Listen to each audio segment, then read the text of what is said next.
Assalamualaikum warahmatullahi wabarakatuh. Salam jumpa lagi dengan saya Samsul Ramli dalam channel pengadaan Samsul Ramli. Hari ini saya sedang berada di lokasi wisata, salah satu lokasi wisata pemandian air panas di daerah di Bali, ya sering disebut dengan Toya Devasya. Mungkin kawan-kawan bisa lihat di belakang Toya Devasya. Di sini terdapat banyak sekali kolam-kolam air hangat. Dalam kesempatan kali ini, sesuai dengan request dari salah satu peserta CPNS SKB yang insya Allah lulus dan kemudian bersiap untuk menjadi salah satu pelaku pengadaan barang jasa. Yang ditanyakan adalah tentang apa-apa saja yang perlu dipersiapkan dalam untuk menjadi seorang pelaku atau pengelola pengadaan barang jasa di sisi pemerintah, khususnya jabatan fungsional pengelola pengadaan barang jasa. Nah, ada beberapa hal yang perlu dipersiapkan buat kawan-kawan yang nanti akan berkecimpung dalam pengadaan barang jasa, apalagi sebagai pemula.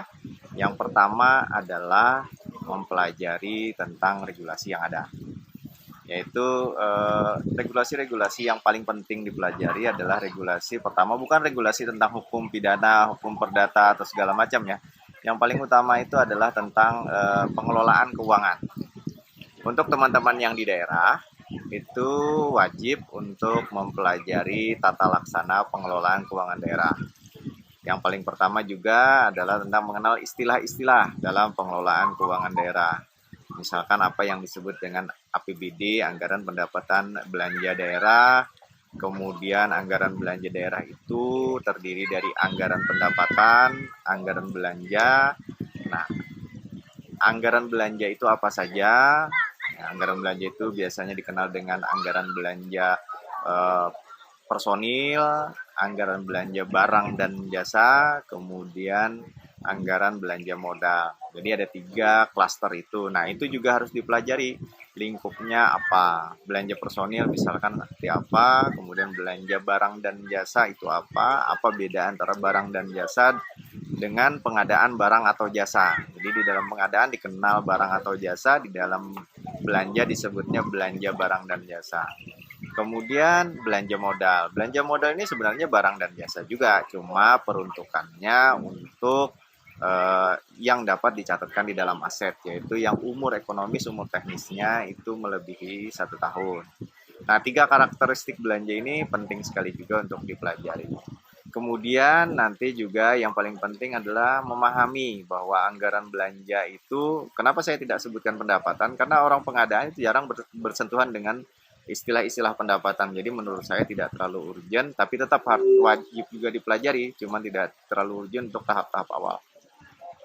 Nah, kembali kepada belanja tadi, maka nanti kawan-kawan harus paham bahwa di dalam penetapan belanja itu ada di dalam satu dokumen. Dokumennya namanya dokumen pelaksanaan anggaran yang disingkat dengan DPA untuk daerah.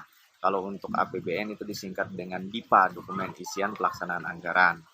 Nah, DIPA DPA itu berasal dari sebuah rencana yang namanya Rencana Kerja Anggaran atau RKA. Jadi banyak sekali istilah-istilah dalam pengelolaan keuangan negara atau pengelolaan keuangan daerah.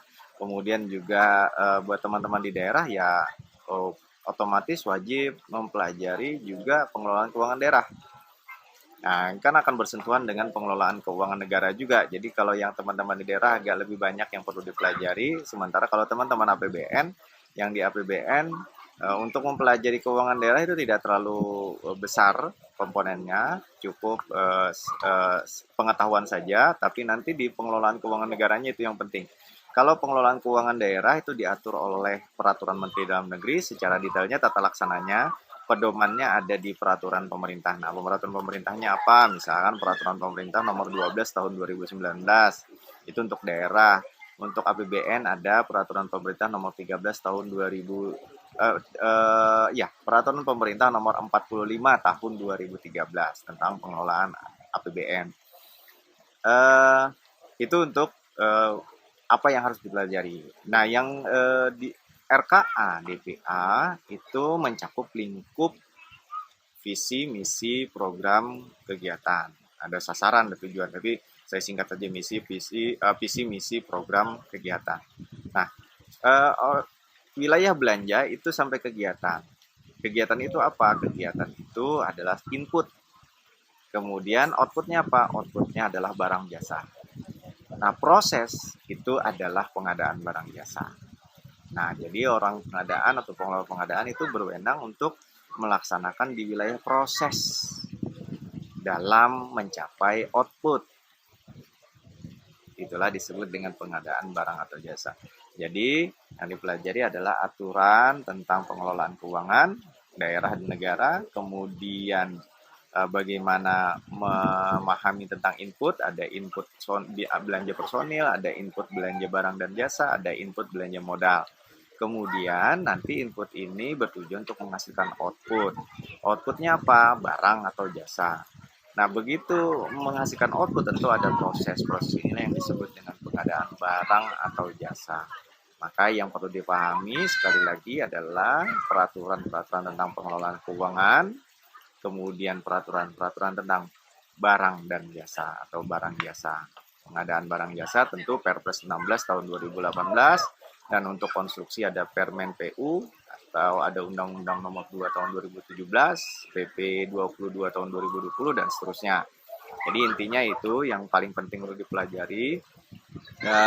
Selanjutnya apalagi? Selanjutnya adalah tentang aset, manajemen aset. Ini bagian integral dari proses pengelolaan output dari kegiatan. Yang disebut dengan barang atau jasa itu nanti akan dicatat di dalam satu mekanisme yang namanya pengelolaan barang milik daerah atau barang milik negara. Kenapa jasanya tidak ada lagi? Karena jasa tidak ada jasa milik daerah. Umumnya jasa itu adalah pembiayaan yang habis pakai dalam 1 tahun.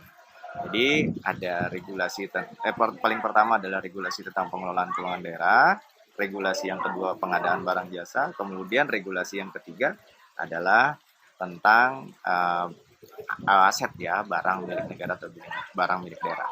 Demikian yang bisa saya sampaikan terkait dengan apa-apa saja yang diperlukan bagi pemula untuk mengenal tentang pengadaan barang jasa. Mudah-mudahan bermanfaat. Salam pengadaan. Assalamualaikum warahmatullahi wabarakatuh.